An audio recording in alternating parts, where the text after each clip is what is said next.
Konferensi tingkat tinggi APEC 2025 di Seoul, Korea Selatan, baru saja berakhir, namun bukan dengan suasana yang damai.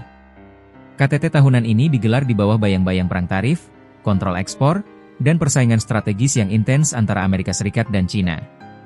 Para pemimpin Asia Pasifik sepakat menyerukan ketahanan dan manfaat bersama dalam sistem perdagangan. Namun, di balik deklarasi itu, terjadi pergeseran narasi yang mengejutkan. Istilah multilateralisme dan WTO lenyap dari deklarasi akhir. Apa makna hilangnya istilah multilateralisme dan WTO? Bagaimana China, dengan absennya Presiden Donald Trump, berupaya mengambil alih peran sebagai pemimpin perdagangan global? Dan apa tantangan yang dihadapi Korea Selatan, sekutu AS yang harus menyeimbangkan hubungan dengan Beijing? Deklarasi APEC, ketahanan ganti multilateralisme. Deklarasi bersama yang diadopsi para pemimpin APEC mengandung pengakuan implisit tentang kegagalan tatanan perdagangan global lama. Fokus baru, seruan utama adalah pentingnya ketahanan dan manfaat bersama dalam sistem perdagangan. Kata yang hilang, untuk pertama kalinya, deklarasi akhir tidak lagi menyinggung istilah multilateralisme atau Organisasi Perdagangan Dunia, WTO, yang selalu menjadi pilar dalam KTT tahun-tahun sebelumnya.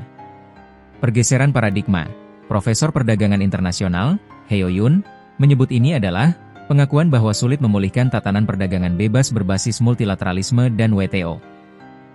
Ia menambahkan, kita tidak dapat lagi menyangkal adanya pergeseran paradigma dalam tatanan perdagangan global.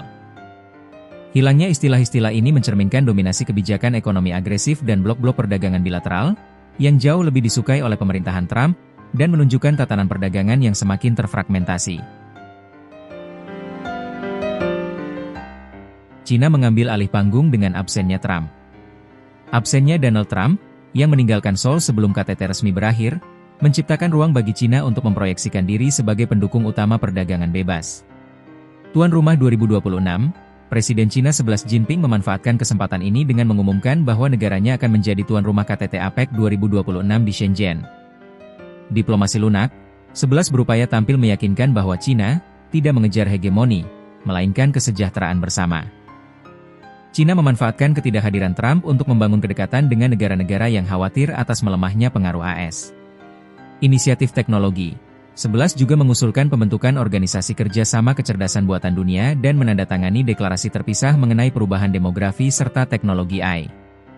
Meskipun demikian, para analis mencatat bahwa deklarasi bersama APEC tetap berhati-hati, menunjukkan bahwa hanya sedikit negara yang benar-benar percaya akan adanya tatanan baru yang mengecualikan Amerika Serikat.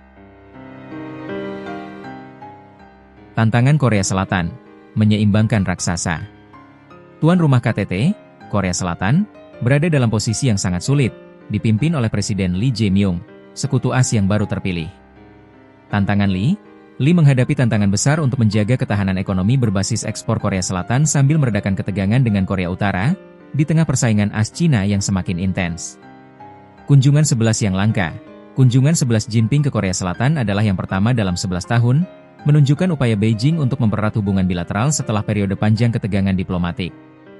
Jalur kerjasama baru, Lee menyatakan, sulit mengatakan hubungan Korea Selatan dan China telah sepenuhnya pulih. Kita harus melampaui pemulihan hubungan dan mencari jalur kerjasama yang saling menguntungkan. Korea Selatan harus melakukan diplomasi yang sangat hati-hati, terutama karena ekonominya sangat bergantung pada ekspor ke China.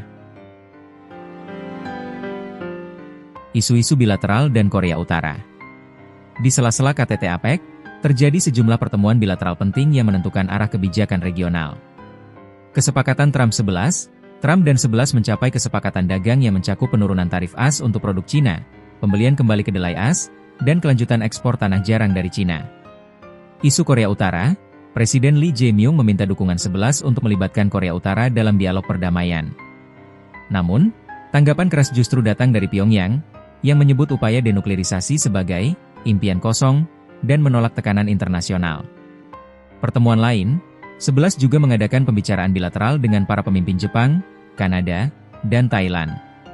Sementara itu, perwakilan Taiwan membahas isu rantai pasokan dan industri semikonduktor dengan Menteri Keuangan AS.